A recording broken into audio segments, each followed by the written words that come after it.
تا دێت باسوخواسی پرسی هەڵبژاردننی پەرلەمان لە هەرێمی کوردستان گەرمتر دەبێت. بەڕاستی مداخەلیان کردی هەتی ئێستا واز لەو مداخەلە بێت بزانێ ئەمە کورد و ئاشور و تورکمان بەڕاستی هەتا ئێستا مشکلە نەبووە لە هەرێمی کوردستان.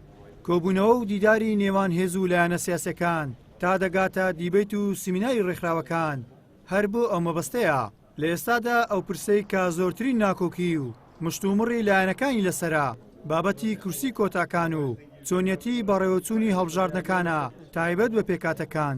تەمەنا دەکەین لە پرۆژەی دەستوری هەرێمی کوردستان مافی پێکهاتەکان بچەسپێ لە ناو دەستورە. پێکاتەکان داوا دەکەن بازنەی هەڵبژاردنیان یەک باز نەبێت و هێز و لایەنە سیاسیەکان دەستوەردان لە ئیش و کارەکانی تایبەت بە پێکاتەکان نەکەن.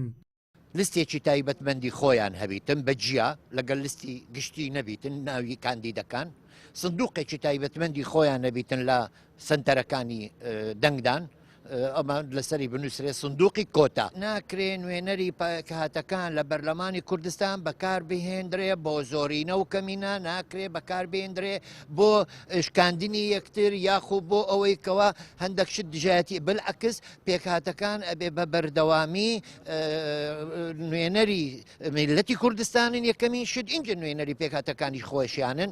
سەبارەت بە پێکاتەکان و پرسی هەڵبژاردن کۆمەڵی دادگەری پێی وایە دەبێت پێکاتەکان تۆماری دەنگدەرانی تایبەت بەخۆیان هەبێت بۆ ئەوەی مافەکانی خۆیان پیادە بکەن و تێکەڵ بە ململانەی سیاسی و جێبەجێکاری ئەجێندای لایەنە دەسەڵاتدارەکان نەبن.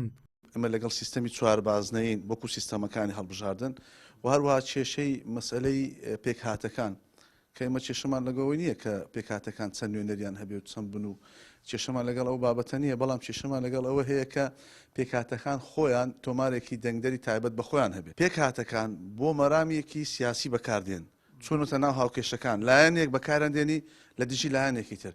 ئێمە پێشتریش لەگەڵ پێکهاتەکان کۆبووین و ئەوانیش پێیان وایە کە ئەوانەی ئێستا نوێنەرایەتیان دەکەن نوێنەرایەتی ڕاستەقینەی پێکهاتەکان نین و پێیان وایە کە پێویستە بۆ خۆیان نوێنەری خۆیان هەڵبژێرن ئەوە بە چ سیستەمێک دەبێت بە چ ئالێتێک دەبێت ئەوە دواتر دیاری دەکرێت.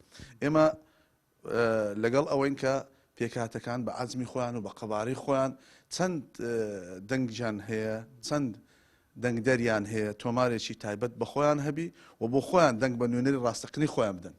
لە پەرلەمانی کوردستان 11 کورسی بۆ پێکاتەکان دیاری کراوە بە بڕوای بەشێک لە لایەنە سیاسەکان.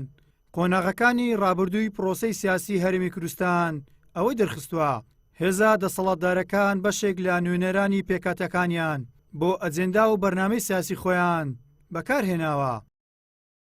گەیلان سابیر کەناڵی پەیام هەولێر.